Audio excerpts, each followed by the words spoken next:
Here is how to add a hover animation to buttons in Wix, step by step. Begin by signing in to your Wix account, then open the website you want to edit. If you manage more than one site, make sure you open the correct one before you continue, since the button animation will only apply to the site currently loaded in your dashboard. Once the site is open, click Design Site or Edit Site to launch the Wix editor. Give the editor a moment to load if needed. This is the workspace where you can select page elements and adjust how they behave, including what happens when a visitor places the cursor over a button. After the editor opens, go to the page that contains the button you want to update. Click directly on that button so Wix highlights it. You want the button itself selected, not the surrounding section, strip, or container. If the wrong element is selected, the toolbar options you see may be different from what you need for this change. With the button selected, look at the toolbar that appears above it. Click the animation icon, which appears as a sparkle symbol.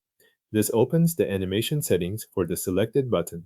The panel gives you access to motion options tied to the element, including effects that respond to mouse movement. Inside the animation settings, find the mouse effects section and expand it.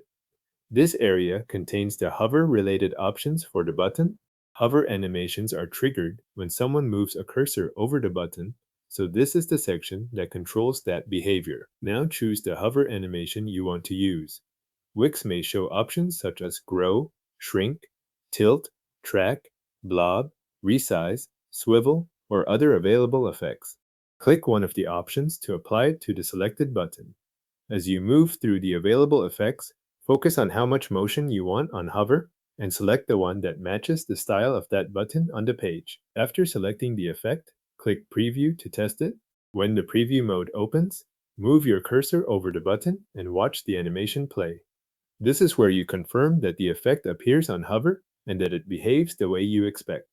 If needed, return to the editor and choose a different hover animation from the same mouse effects section. When you are satisfied with the result, click Publish to make the hover animation live on your website. Publishing applies the update so visitors to your live site will see the animation when they move their cursor over that button. Your Wix button now has a live hover animation published on your website.